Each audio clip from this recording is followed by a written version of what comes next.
ये डेट थी 8 अगस्त 1963 और रात के 3:03 पे रॉयल मेल की एक ट्रेन ग्लासगो से लंदन जा रही थी। इस ट्रेन के एक डब्बे में पैसों से भरे बैग पड़े थे। इस ट्रेन में इतने पैसे थे जो कि आज 96 मिलियन डॉलर बनते हैं। और ट्रेन के ड्राइवर जैक मिल्स रात के अंधेरे में ट्रेन को तेज़ी से चलाकर लेके जा रहे थे और फिर वो अचानक से ट्रेन को रोक देते हैं। ट्रेन को रोकने के बाद उस जगह एकदम से बिल्कुल खामोशी हो गई थी और इस खामोशी के पीछे एक पूरा का पूरा मास्टर प्लान था जो कि इस सदी की सबसे ज़्यादा बड़ी रॉबरी को अंजाम देने वाला था, द ग्रेट ट्रेन रॉबरी, जिसके अंदर पूरी की पूरी ट्रेन को चुरा लिया गया।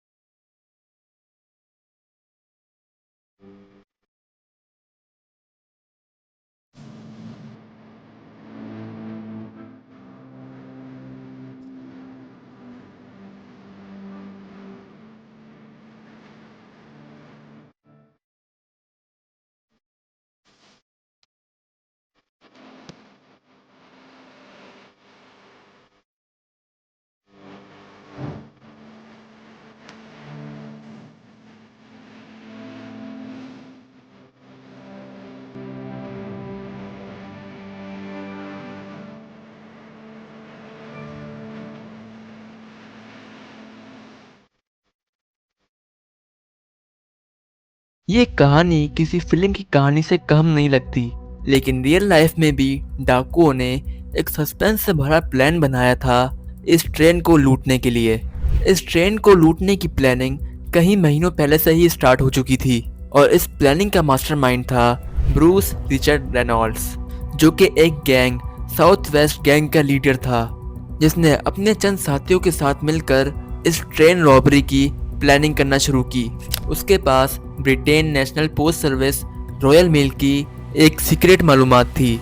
ये मालूमात उसको रॉयल मेल के ही एक सीनियर सिक्योरिटी ऑफिसर से मिली थी जिसका नाम किसी को भी मालूम नहीं था।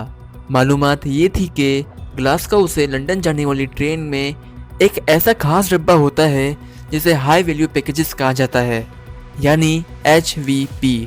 उसमें एक खास दिन पर काफ़ी ज़्यादा रकम जाने वाली थी और उन लोगों को इसी डब्बे को लूटना था। ब्रूस और उसके साथी लंदन के जाने माने क्रिमिनल्स ज़रूर थे, लेकिन उनको ट्रेन लूटने का बिल्कुल एक्सपीरियंस नहीं था। फिर इसी वजह से ये लोग लंदन के एक और गैंग को इस प्लान में शामिल करते हैं जिनको ट्रेन लूटने का भी एक्सपीरियंस था। ये गैंग साउथ कोस्ट रेडर्स के नाम से जाना जाता था। आहिस्ता आहिस्ता टीम बढ़ती गई और इस प्लान में 15 से ज़्यादा लोग शामिल हो चुके थे। उन्होंने फैसला कर लिया था कि वो बगैर गोली चलाई ही इस गवर्नमेंट की ट्रेन को लूटेंगे। लेकिन ये इतना आसान नहीं था कि ट्रेन को रोको और लूट लो, बल्कि इसके लिए कई महीनों की मेहनत की गई। 7 अगस्त 1963 को शाम 6:50 पे ये ट्रेन ग्लासगो सेंट्रल स्टेशन से लंदन के लिए रवाना होती है। इसे लंदन के यूस्टन स्टेशन पर अगले दिन सुबह 4 बजे पहुंचना था। इस ट्रेन में टोटल 12 डब्बे थे और 72 पोस्ट ऑफिस का भी स्टाफ था जो कि दौरान सफर मेल्स को सॉर्ट करने के लिए भी मौजूद था। ये ट्रेन खास तौर पर पार्सल्स और मेल्स को मुख्तलिफ शहरों में ड्रॉप करने के लिए चलाई जाती थी और इसीलिए इसको बगैर रुके ही डिफरेंट स्टॉप्स पर पार्सल्स और मेल्स ड्रॉप करने थे।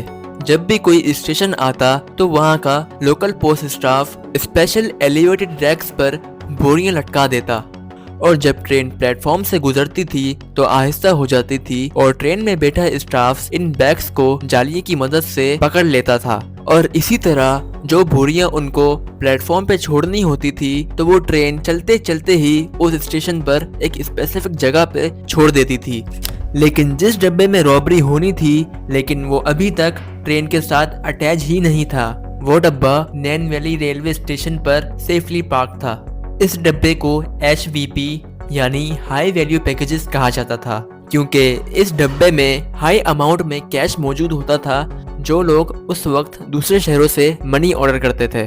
1960 में यानी इस वाकये से 3 साल पहले पोस्ट ऑफिस इन्वेस्टिगेशन ब्रांच यानी आईबी ने एचवीपी डब्बों में हाई सिक्योरिटी अलार्म और एक सिक्योरिटी सिस्टम लगाने की हिदायत दी थी और 1961 में 3 डब्बों में ऐसे सिक्योरिटी अलार्म्स और सिस्टम्स लगवा लिए गए थे और जो पुराने डब्बे थे जिनमें सिक्योरिटी अलार्म्स नहीं था वो रिजर्व में थे। लेकिन डाके वाला दिन सबसे अहम था क्योंकि उस वक्त तीनों डब्बे जिनमें हाई सिक्योरिटी सिस्टम्स लगे हुए थे और अलार्म्स भी थे वो उस दिन आउट ऑफ सर्विस थे। तो फिर उस दिन एक रिजर्व डब्बा जिसके अंदर हाई सिक्योरिटी सिस्टम जैसी कोई भी चीज़ नहीं थी, जो कि एक नॉर्मल डब्बा था, उसको यूज़ किया जाना था। ये एक बहुत बड़ी इंफॉर्मेशन थी जो डाकुओं को रॉयल मेल के इनसाइडर से मिली थी। जब ग्लासगो से निकली हुई ट्रेन नैनवली रेलवे स्टेशन तक पहुंची तो रेलवे स्टाफ ने एचवीपी डब्बे को इंजन के बाद दूसरे नंबर पे कनेक्ट कर दिया था। ये डाकुओं को मिलने वाली पहली टिप थी, लेकिन अगली टिप इससे भी ज्यादा इम्पोर्टेंट थी। नॉर्मली एचवीपी डब्बों में 3 लाख पाउंड के करीब कैश हुआ करता था, लेकिन क्योंकि पिछला हफ्ता बैंक हॉलिडे वीकेंड था, इसीलिए डाके वाले दिन इस डब्बे में 30 लाख पाउंड के करीब कैश था। और ये थी टिप नंबर 2। ये एक काफी रेयर कोइंसिडेंस था क्योंकि डाके वाले दिन 10 गुना ज्यादा पैसे होने थे और जिस डब्बे में पैसे थे उसमें ना कोई सिक्योरिटी थी और ना ही कोई अलार्म सिस्टम था। लेकिन डाकुओं के लिए ये कोई इत्तेफाक नहीं था, बल्कि वो इसी दिन के लिए कई महीनों से प्लानिंग कर रहे थे। लेकिन अब ट्रेन नैन वैली रेलवे स्टेशन से रवाना हो चुकी थी। रात का वक्त था और ट्रेन के ड्राइवर 58 साल के उसको बंद किया और जो रेड लाइट थी उसको बैटरी के जरिए ऑन किया ताकि जिसको देखने से train driver Jack Mills train रोक दे। और फिर जब इनका प्लान बिल्कुल रेडी था तो इन सब लोगों ने छुपकर ट्रेन का इंतजार करना शुरू किया। और फिर क्योंकि नॉर्मली इस क्रॉसिंग पर ट्रेन को रोका नहीं जाता, खासकर रॉयल मेल की ट्रेन को, पर जैक मिल्स ने ट्रेन की ब्रेक लगाई और ट्रेन को सिग्नल पर ही रोक दिया। और फिर अचानक हर तरफ एक खामोशी सी छा गई। इतनी देर में असिस्टेंट ड्राइवर, जिसको सेकंड मैन भी कहा जाता है, ट्रेन से नीचे उतरे। उनका प्लान ट्रेन को ही यहाँ से दूर लेके जाना था, पर आखिर कहाँ? सीयर्स क्रॉसिंग से तकरीबन 1 किलोमीटर की दूरी पर ब्राइडको ब्रिज था और वहीं पे डाकुओं का ट्रक भी मौजूद था। वो लोग अपने साथ एक रिटायर्ड ट्रेन ड्राइवर को भी लेके आए थे जिसका काम ट्रेन को ब्राइडको ब्रिज तक लेके जाना था। यहाँ तक जो भी कुछ हुआ वो सब प्लान के मुताबिक हो रहा था, लेकिन पर अब डाकुओं को पहली मुसीबत का सामना करना पड़ा। वो लोग जो ड्राइवर अपने साथ ले मजबूरन डाकुओं ने जैक मिल्स को होश में लाने की कोशिश की और उसे मजबूर किया कि ट्रेन को 1 किलोमीटर दूर ब्राइडको ब्रिज तक लेके जाए। और अब इंजन और उसके पीछे 2 डब्बे और 1 किलोमीटर दूर ब्राइडको ब्रिज पर जाके रुके। ट्रेन के बाकी डब्बे जो कि पीछे रह गए थे, उसमें मौजूद स्टाफ को पता ही नहीं था कि ट्रेन क्यों रुकी है। उनका प्लान बिल्कुल परफेक्टली काम कर चुका था, लेकिन जाते जाते उनसे एक ऐसी गलती हो जाती है जो आगे चल के उनको पकड़वा देती है। जाते जाते एक डाकू ने ट्रेन में मौजूद स्टाफ को ये धमकी दी थी कि आधे घंटे तक पुलिस को कॉल करने की कोशिश भी नहीं करना, वरना जान चली जाएगी। डाकुओं के पास एक ऑस्टिन लोड स्टार ट्रक था जिसमें सारा कैश लोड किया गया था। वारदात के बाद, जो कि वारदात की जगह से 43 किलोमीटर दूर ओकली नामी गांव से करीब था, इस दौरान वो लोग वीएचएफ रेडियो पर पुलिस की बातें भी सुन रहे थे, जिसकी वजह से उन्हें काफी मदद मिल रही थी। ठीक उसी वक्त जिस वक्त ये लोग अपने हाइडआउट में पहुंचे, पुलिस को इस रॉबरी की खबर हो गई। पर फिलहाल वो लोग अभी बहुत खुश थे और उन्होंने एक शख्स को ड्यूटी भी दी थी कि उनके जाने के बाद हाइडआउट को ही जला दे ताकि पुलिस को कोई सबूत ही ना मिल सके। उसने पैसे तो ले लिए, लेकिन हाइडआउट जलाए बगैर ही फरार हो गया। इस दौरान पुलिस उन्हें पूरे बकिंगम शहर के एरिया में ढूंढ रही थी। हेलीकॉप्टर्स शहर के ऊपर घूम रहे थे और जगह जगह पुलिस की गाड़ियां भी थी और नेशनल मीडिया पर भी एक बवाल सा मच चुका था।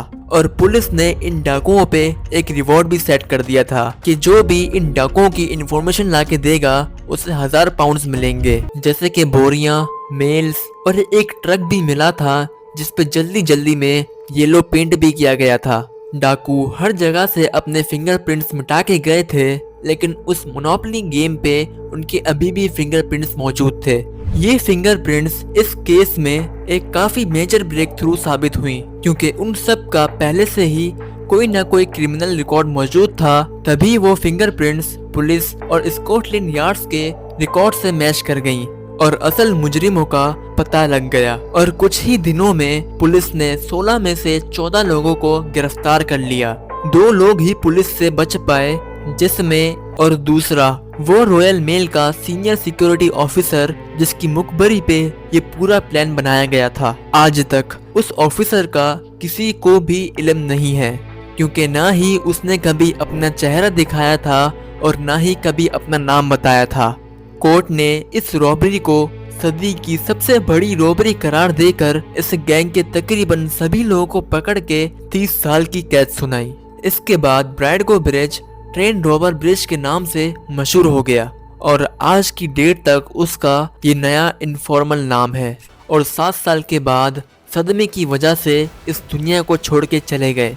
उम्मीद है ये वीडियो आपको पसंद आई होगी। अगर इसी तरह की मोर इन्फॉर्मेटिव वीडियोस देखनी है तो चैनल को सब्सक्राइब कर दीजिएगा। मैं मिलूंगा आपसे इसी तरह की किसी इन्फॉर्मेटिव वीडियो में। Thank you.